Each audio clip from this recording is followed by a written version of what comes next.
The Ingredients by Jason Reynolds. He is the author of Look Both Ways. All right, let's get going on this story. Summertime in Brooklyn means doing whatever you can to stay cool. Cool as in not becoming a melted version of yourself in the heat. Also, cool as in not sitting inside doing nothing, which means being outdoors, socializing in the midst of the buzz of the sun, that which serves as a heat lamp looming over the land of lizards, or tough skinned chameleon kids who blend into the browns and reds of the row homes and the jagged grit of the concrete. Kids who, in an effort to be cool and stay cool, can only hang out one place, the swimming pool. For Jamal, Big Boy, Flacco, and Randy, it's Kosciuszko Pool, a name they butcher effortlessly because they've never met a Kosciuszko or a Polish person at all to tell them how to pronounce it correctly. Plus, to them, it's just the pool. And on any given sweltering summer day, when bed Stewie becomes a microwave, the pool might as well be called heaven. It's not really that funny, Big Boy says, rubbing his forehead as if his skin is a smudge. Y'all gassing it, making it something that it ain't. Ain't nobody gassing nothing, Jamal shoots back. Jamal, all head and feet, as opposed to Big Boy, who's all everything, holds the door open for his friends, each of them filing out after skipping the locker rooms. They never shower, never rinse or swap out wet clothes. Not because they have a problem with it. Locker rooms are something they're used to from years of gym class, but because they come to the pool with no baggage, no duffels or backpacks. They come already dressed in their trunks and tank tops. They don't bring towels or any extra garments. The way they see it, one of the best parts about the pool is the wet walk home. The slight breeze dancing with the damp, sending a welcome chill up their legs and backs. And they know there's no risk of yelling mothers frustrated about the chlorinated water dripping all across the hardwood floors of their apartments, because the boys will be dry long before reaching home. Plus, they're not going home anyway, long before reaching home, because they will be dry long before reaching home. At least they're not, so plus they're not going home anyway, at least not to their individual apartments. They're going to one apartment. They're always going to one. A collective dwelling, a base of post-pool boyhood shenanigans. It varies by the day, but today, it's Flacco's house. You all are gassing it, Big Boy grumbles. It was a Band-Aid, and y'all making it seem like it was poop or something gross like that. I think gassing it means like you're working it, you're making it a big deal. Bruh, Randy chimes in. You jumped in the pool, went under the water, and when you came up, there was a dirty Band-Aid stuck to your forehead. Randy brushes his palm over his head. The water has turned what used to be his freshly brushed waves into tiny onyx beads strewn across his scalp. Randy is obsessed with his waves. Yeah, like Flacco tries to find the word while trying to hold in his laughter. Like a slug or something. Shut up, Flacco, Big Boy snaps, swinging his arms loosely at Flacco's brittle bird cage of a chest. You probably don't even know what a slug is. Yeah, I do. It's a snail without a shell, dummy. Flacco tightens his face for a moment, cocks his head back, and purses his lips into a shut your mouth look.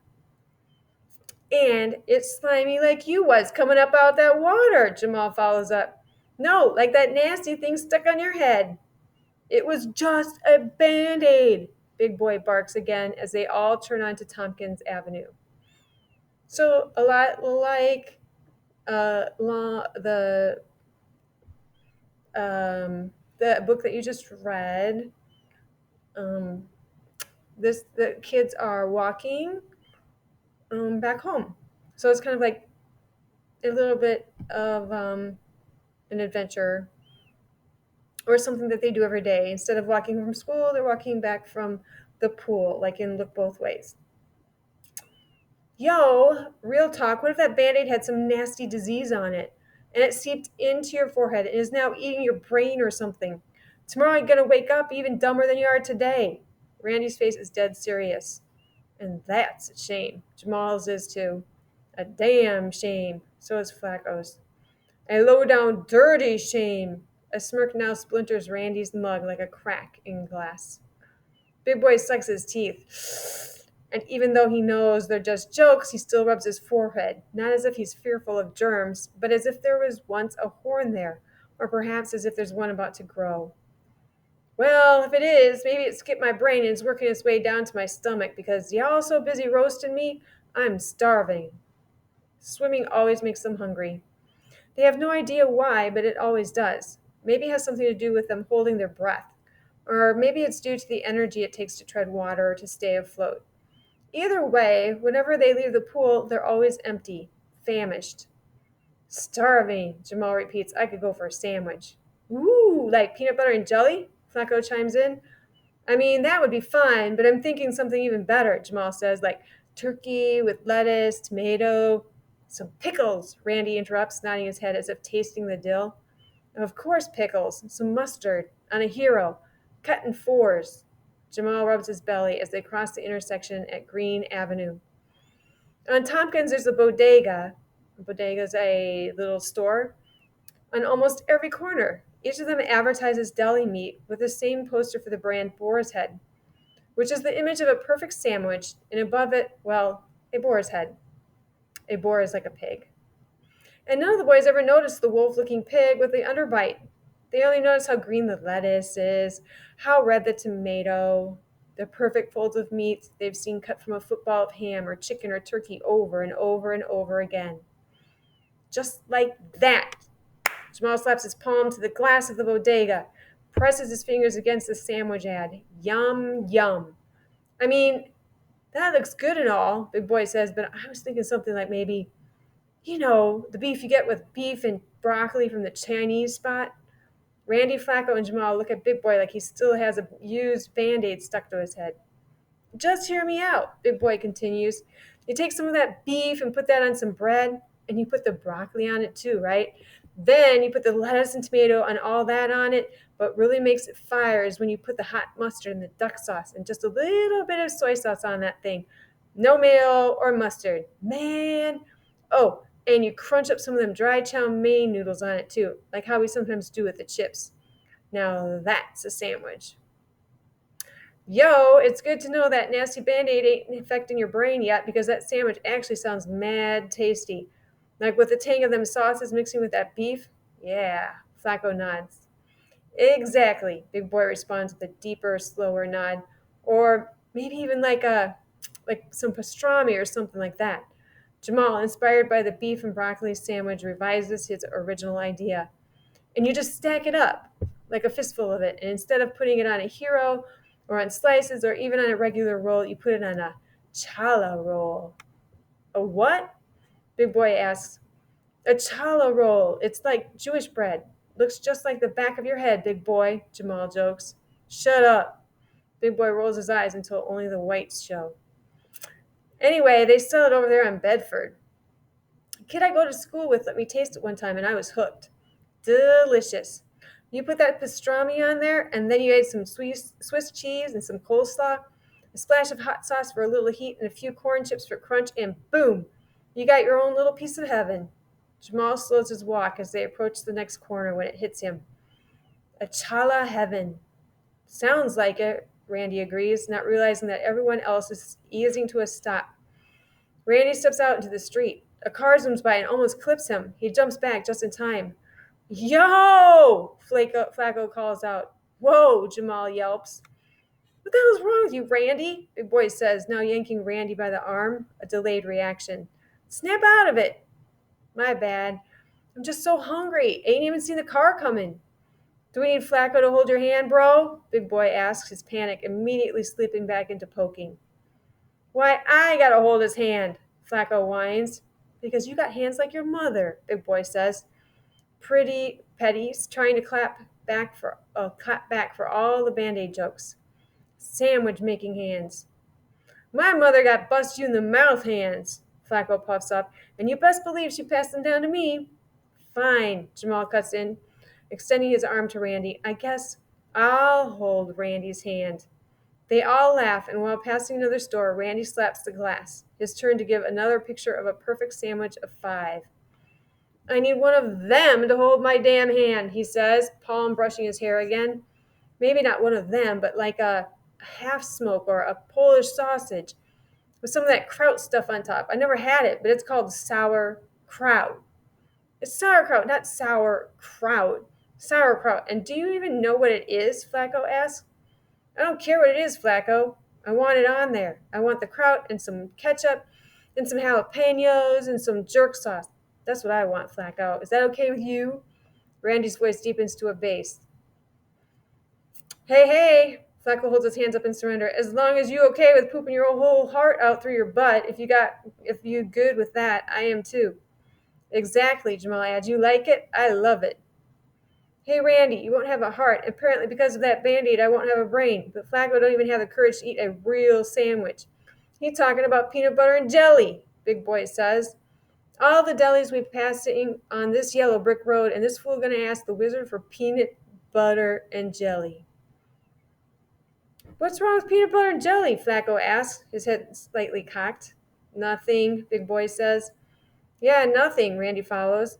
Nothing at all, Jamal rounds it off. Okay, fine. Since peanut butter and jelly ain't good enough for y'all, Flacco adds a clap between each word. You know what I'd like to try? One of them veggie sandwiches I always be seeing these white people get. It's like a salad sandwich or something. You all know what I'm talking about? Spinach and some other kinds of leaves, maybe some kale. And then they put the cucumbers on there, some tomatoes, some onions, raw and grilled. Throw some banana peppers on it, some olives, and what am I missing? Avocado, Jamal tosses in. Avocado! Yeah, hit it with the avocado and some of that spicy mustard and put it on that crazy sounding dark brown bread. Y'all know what I'm talking about? Bread that sounds like a bad last name. Yeah, I know what you're talking about. Big Boy taps his forehead, trying to remember. What's it called? Uh-oh, it's already started, Jamal jokes. Shut up, Big Boy squawks. His shut up's always at the ready. It's called pumpernickel, again from Jamal. Pumpernickel! They all shout together, then laugh. So yeah, put all them veggies on that bread, pumpernickel. Flacco just has to say it again. And to top it all off, the Michael Jordan of all meats. Bacon! Bacon! This time only Big Boy yells, but the rest of the boys nod in agreement. They're coming up on Hancock Street, which means they're approaching Flacco's house, which sits right on the corner.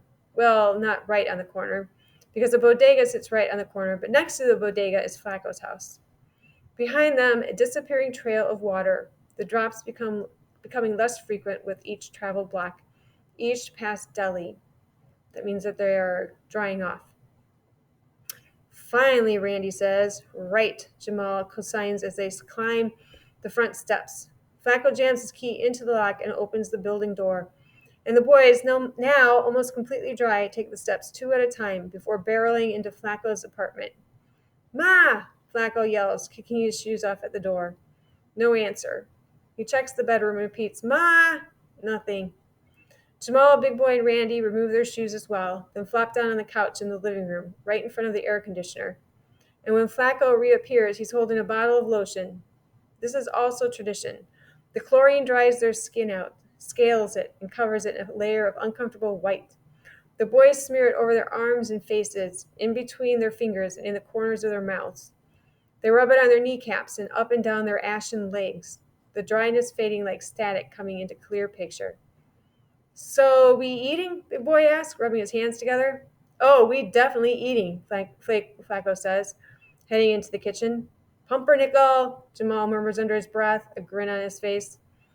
What you say you wanted? Pastrami, right? Randy asked Jamal, his face punctured by a clanging in the kitchen. Hell yeah, Jamal replies, even though I can't front that beef and broccoli sandwich sounded like a winner. The sound of cabinets opening and closing.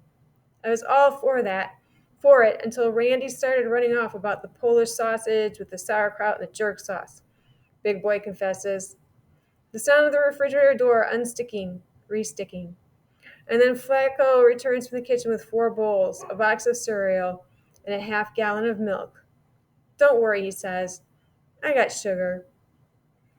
So just to point out, They really didn't get the sandwiches that they were dreaming about the whole time. But I think they probably had a good time when they were dreaming about all the different sandwiches. So think about that when you're trying to decide what's the main idea and the theme. And then also, there's lots of humor in here, so I think you should be able to come up with something, especially like when they're making fun of each other. Try to kind of focus on that with humor. See if you can come up with an example for that.